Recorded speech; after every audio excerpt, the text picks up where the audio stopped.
hubo también en Ojuelos de Jalisco, terminó con 2 personas muertas y un campamento que fue asegurado de parte de las autoridades. Dejamos los detalles en nuestras redes sociales para ir a la entrevista. Y saludamos con mucho gusto a Jorge Ramírez, que ya nos recibe a través de la línea telefónica, una llamada de WhatsApp para conversar sobre este tema. Jorge, ¿cómo estás? Muy buenas tardes.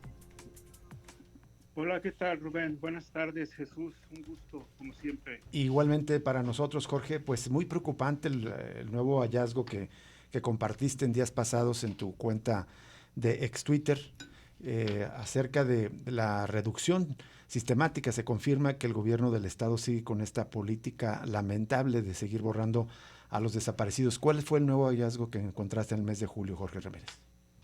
Pues mira, lo que hay que saber del CISOBIT, hemos estado comentándolo, tiene 2 registros el CISOBIT. Uno que podríamos decir que es confiable, que son los casos que durante el mes no se resuelven, denuncias de personas desaparecidas que quedan pendientes y que podríamos considerar lo que es relativamente confiable, ¿no?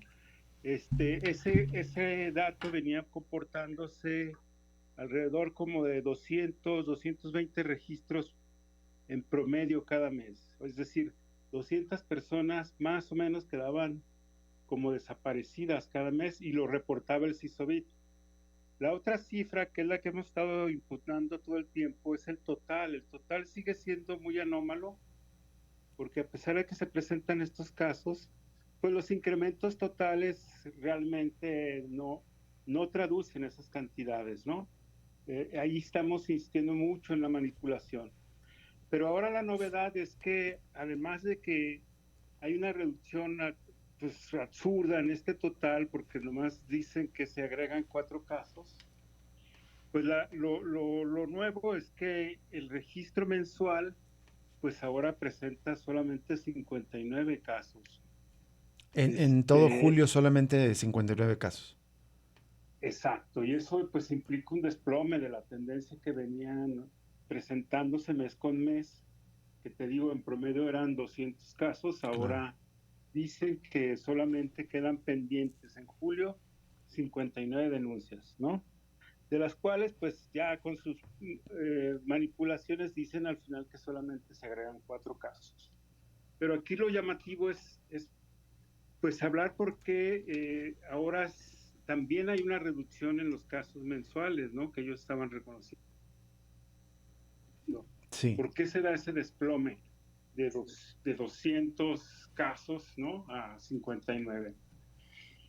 Y entonces, pues, lamentablemente solo tenemos especulaciones, hipótesis, porque puede deberse a una nueva manipulación, digamos que tampoco ahora ya es confiable la cifra mensual, ya no digamos el total, o bien que estén refiriendo pues una reducción que tendrían que explicarla, ¿no? Pero Es decir, ¿por qué se cayeron de un mes a otro?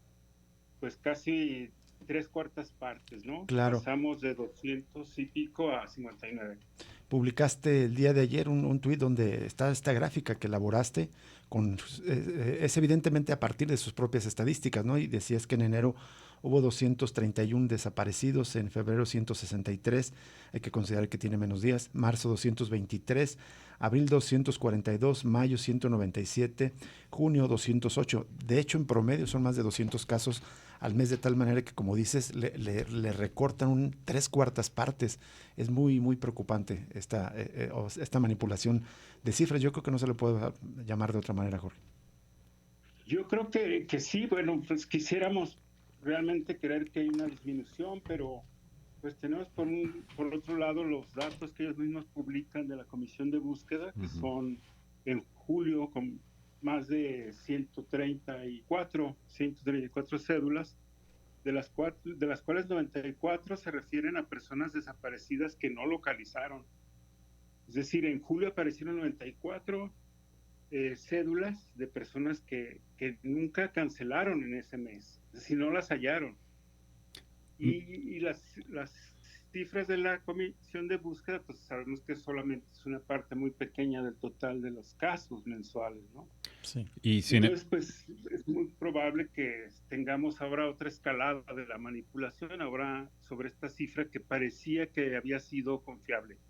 ¿Qué tal, Jorge Ramírez? Te saluda Jesús Estrada. Es decir, según el CISOVID, solo hubo 59 personas desaparecidas en julio y según la propia comisión de búsqueda, que esos datos usted comenta que incluso se quedan pequeños, hubo 94 en el mismo mes Así es, y que no fueron que no localizadas. fueron Ahí localizadas.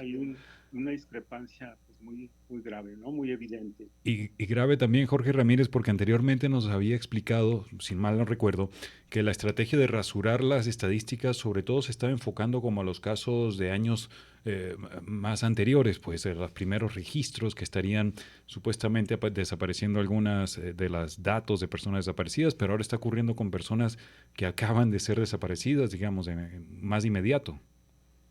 Exacto, lo que significaría esta nueva cifra de 59 denuncias solamente es que tampoco ya están reconociendo los nuevos casos, ¿no? Como casos activos. Esto que No hay otra manera de explicar esa reducción, a menos, digamos, que hubo una declaración del crimen organizado de una pausa en el delito, Claro. que se antoja poco creíble. No se entiende por qué el desplome, no hay una explicación. Oh, pero hay cuestiones muy extrañas también, Jorge Ramírez. Por ejemplo, en el propio, la desaparición de las 4 jóvenes de Encarnación de Díaz fue el 27 y 28 de julio, entrarían en esta estadística y sin embargo el gobierno misteriosamente se tardó más de una semana, casi 2 semanas en activar la investigación. Esto puede ser un ejemplo de lo que está pasando también en cuanto a estos datos.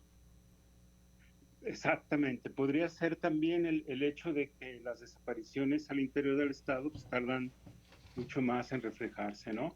Y también tenemos el caso de 2 hermanos de Colotlán desaparecidos simultáneamente, los hermanos González Escalante, que se presentaron estos meses y en este mes de julio y que no han sido localizados. Jorge, pues Entonces pareciera que sí. el delito sigue activo, pero su estadística ya también en esta parte mensual están dejando de reconocerla. Con esto se confirman las denuncias que se había presentado desde el Comité Universitario en materia de análisis de desaparición de personas, de que hay esta política sistemática pues para encubrir cifras, para maquillarlas, pero también de dejar atender y por lo tanto pues no se está enfrentando de fondo la crisis por desaparición de personas en el Estado. Sí, realmente son de burla los números totales que manejan. Ellos están diciendo que llevan casi 1.900 personas localizadas entre enero y julio y dicen que el acumulado de personas desaparecidas son 212 nomás. O sea, no tiene razón, no tiene sentido esa cifra, ¿no? El mes pasado que hablamos contigo, Jorge Ramírez, sobre este mismo tema, tu balance, digamos, mensual, ahí abundabas un poco más, decías que había parece ser que una maniobra para ir desapareciendo a las personas reportadas, reconocidas como de larga data, es decir, de años atrás, y así hacer supuestamente la reducción, metiendo a los recientes, pero excluyendo a más anteriores. Totalmente cierto. Mira, se han eliminado entre enero y julio 1.109 registros históricos. 1.109. Esos son los que han estado desapareciendo de los registros y que no pueden justificarse como localizaciones. No hay manera que el gobierno del estado diga, hemos localizado a 1.109 personas entre enero y julio y por eso borramos esos registros. No hay manera, sus datos no confirman eso. Cuando mucho podrían hablar de que han localizado entre 300, 400 personas, pero entre 700, 800 son registros no justificados que los han eliminado. Así es. Y se mantiene en la obstinación de seguir sin actualizar las cifras ante el registro nacional, lo cual confirma pues, que es una política tanto de cerrazón en el registro local, que además el CISOBIT, hay que recordar, no es el registro estatal de desaparición de personas que obliga a la ley estatal de desaparición de personas, sino un registro aparentemente provisional. Ni siquiera también en esto han cumplido con la ley. Totalmente, hay una doble omisión. Por el lado federal no reportan las cifras y en el lado estatal pues siguen debiendo desde hace ya 2 años Así es. registro que no han completado, que no han anunciado. Jorge Estamos, Ramírez. digamos, en una situación muy vulnerable frente a ellos. Ellos tienen toda la información y nos dicen la que se les antoja. Claro. Y la situación se puede tornar aún peor. Quería preguntarte, justo ya lo habíamos hablado, pero en este contexto y con estos datos nuevos de julio, ¿qué puede suceder con el famoso censo que está preparando el gobierno federal, donde aparentemente podría seguir este patrón que sigue el gobierno de Jalisco en cuanto a manipulación de estadísticas? Eso es muy posible, eso es lo que se ha estado especulando y parece que va hacia allá, ¿no? El censo, el mal llamado censo, que en realidad es un inventario de ver cuántos realmente están, en su opinión, presentes o permanecen desaparecidos, es una estrategia que va a validar estas cifras a la baja. Claro. Hay que esperar un rastramiento general del registro. Del registro nacional, terrible. Pues entonces Así es. sigue lamentablemente esto que sea, pues desde parte de los colectivos, de los analistas, aquí mismo lo hemos señalado de esta manera, se sigue desapareciendo los desaparecidos, Jorge, lamentablemente. Por desgracia, sí, así es, lo dices bien. Gracias, Jorge Ramírez, por atender esta llamada y si nos permite seguimos en contacto más adelante contigo. Muchas gracias por el interés, a las órdenes. Gracias, Jorge Ramírez, del Comité Universitario en Materia de Análisis de Desaparición de Personas. Terrible, o sea, se sigue haciendo de manera impune este rasuramiento de cifras. Vamos a una pausa y vamos a volver con otro tema relevante que tiene que ver con las cifras que presenta el Consejo Nacional de Evaluación de las Políticas Públicas, reducción de la pobreza general. También se habla de reducción de la pobreza en Jalisco. De este tema vamos a hablar al regresar.